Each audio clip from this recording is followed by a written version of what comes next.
বিশ্বব্যাপী সামুদ্রিক ও বন্দরভিত্তিক তথ্য প্রদানকারী প্রতিষ্ঠান লয়েডস তাদের সর্বশেষ তালিকায় চট্টগ্রাম বন্দর বিশ্বের ব্যস্ততম ১০০টি কন্টেইনার বন্দরের মধ্যে ৬৮তম স্থানে রয়েছে।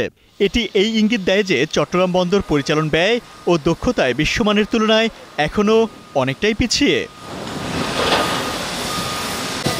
এ অবস্থায় দেশের আমদানি রপ্তানিকে গতিশীল করতে বন্দরের দক্ষতা বাড়াতে উদ্যোগ নিয়েছে সরকার।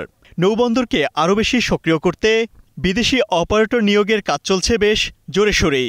সম্প্রতি রাজধানীতে এক অনুষ্ঠানে নৌ পরিবহন মন্ত্রণালয়ের জ্যেষ্ঠ সচিব মোহাম্মদ ইউসুফ বলেন, চট্টগ্রাম বন্দরের লালদিয়া, নিউমোরিং কন্টেইনার টার্মিনাল ও ঢাকার কেরানীগঞ্জের পানগাঁও টার্মিনাল পরিচালনার জন্য বিদেশি অপারেটর নিয়োগে আগামী ডিসেম্বরে চুক্তি করবে সরকার। আমরা লালদিয়াকে দেওয়া হচ্ছে, আমরা পানগাঁওর কাজ শুরু করেছি।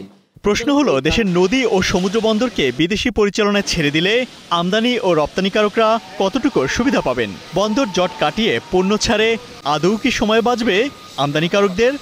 আমি যেদিন এলসি খুলছি ওই দিনই যদি আমি জানি যে এক্স্যাক্টলি কী কী কাগজ লাগবে এবং শিপমেন্ট ডেটে আমাকে কাস্টমস এগুলো সব জমা দিতে হবে, তাহলে কিন্তু ব্যাপারটা অনেক সহজ হয়ে যায়। তাহলে ওই যে সময় ক্ষেপণ যেটা হয়, যে কাগজ পাওয়া যাচ্ছে না, কিংবা অমুক কাগজ আসেনি, কিংবা অমুক সার্টিফিকেট আসেনি, এই সময় নষ্ট যেটা হয়, এই জিনিসটা কমে আসবে। আমি মনে করি সবচেয়ে বেশি গেইন সম্ভব যদি আমরা কাস্টমস প্রসিডিওরকে স্ট্রিমলাইন করতে পারি। এখন যেটা 2 থেকে 3 সপ্তাহ লাগছে, ওটাকে যদি আমরা 1 সপ্তাহে নামিয়ে দিতে পারি, কিংবা 3 দিন কিংবা 4 দিনে নামিয়ে দিতে পারি, একটা বড় ধরনের গেইন হবে। যদি অন্য কোনোখান থেকে আমরা এফিসিয়েন্সি গেইন না পাই কিংবা যথেষ্ট গেইন না পাই, তাহলে ডেফিনেটলি এটা আমাদের সরাসরি খরচ বাড়িয়ে দিচ্ছে, সেটা আবার এফেক্ট পড়বে আমাদের মূল্যস্ফীতিতে। বন্দরের কিছু টার্মিনালের উন্নয়ন ও পরিচালন দক্ষতা বৃদ্ধিতে এই সিদ্ধান্ত ইতিবাচক হবে জানিয়ে অর্থনীতিবিদরা বলছেন, এতে কন্টেইনার জট কমার পাশাপাশি বন্দর ব্যবহারকারীদের খরচও কিছুটা কমে আসবে।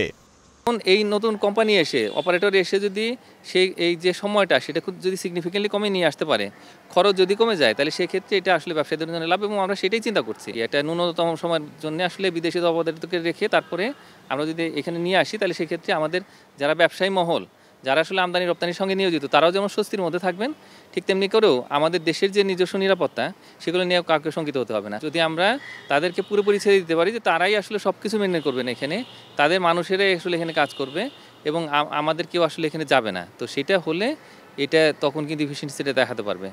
চট্টগ্রাম বন্দরে 2টি টার্মিনালের দায়িত্ব বিদেশি প্রতিষ্ঠানের হাতে দিলেও বন্দরের নিরাপত্তার বিষয়ে সতর্ক থাকার পরামর্শ দিয়েছেন এই অর্থনীতিবিদ।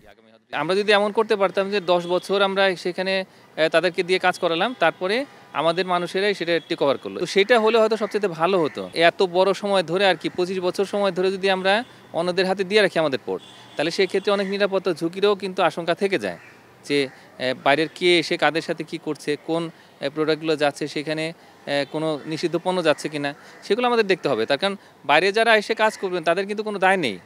চট্টগ্রামের লালদিয়া টার্মিনাল 30 বছরের জন্য, আর নিউমোরিং কন্টেইনার টার্মিনাল ও ঢাকার কেরানীগঞ্জের পানগাঁও টার্মিনাল 25 বছর মেয়াদে বিদেশি কোম্পানিগুলোর হাতে পরিচালনার দায়িত্ব দেওয়া হবে বলে জানা গেছে। Imtiaz Ahmed, star news, Dhaka.